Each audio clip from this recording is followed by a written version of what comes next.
पहलगाम के आतंकी हमले के बाद और ऑपरेशन सिंदूर के बाद अपने 22 मिनट के वक्तव्य में प्रधानमंत्री ने सेना की तारीफ करी और बिल्कुल करनी भी चाहिए। हिंदुस्तान की सेना के शौर्य और पराक्रम पर हम सबको गर्व है और हमारी जो सेनाएं हैं, हमारे जो जाबाज हैं, वो सरहदों को, हमारी भूभागीय अखंडता को और हम सबको सुरक्षित रखते हैं और सेना की जितनी तारीफ की जाए वो कम है।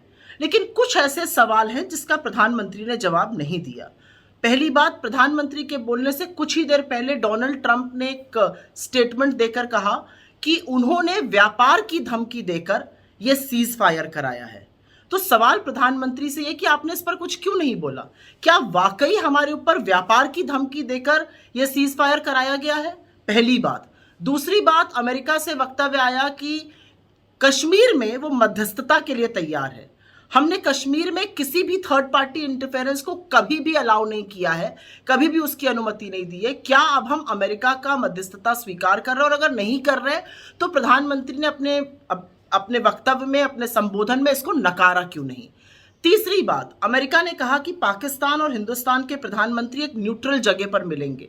क्या यह सच है कि पाकिस्तान के प्रधानमंत्री के साथ नरेंद्र मोदी जी मिलने वाले हैं किसी तटस्थ, किसी न्यूट्रल जगह पर? और क्या हम पाकिस्तान के साथ अपने डिप्लोमेटिक चैनल्स शुरू करने जा रहे हैं? अमेरिका बार बार कह रहा है कि सीज फायर उसने कराया।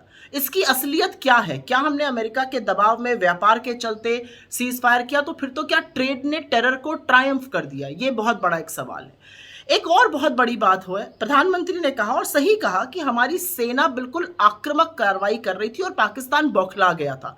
ऐसे में हमने सीज फायर क्यों कर दिया?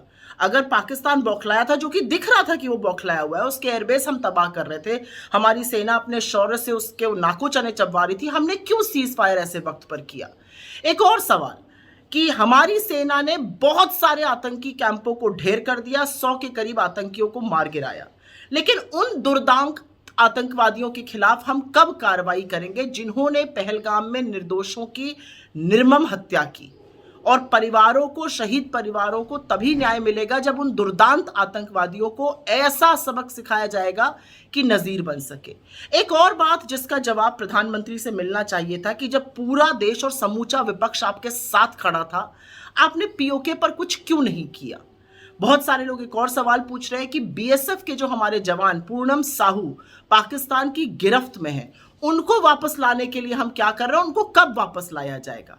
और अंतिम सवाल जो पूरा देश पूछ रहा है कि पहलगाम में सुरक्षा में चूक हुई है तो सरकार ही मान रही है, इंटेलिजेंस फेलियर हुआ, इसके लिए जिम्मेदार कौन है? क्या इसके लिए नरेंद्र मोदी जी जिम्मेदार हैं या गृह मंत्री अमित शाह जी जिम्मेदार हैं?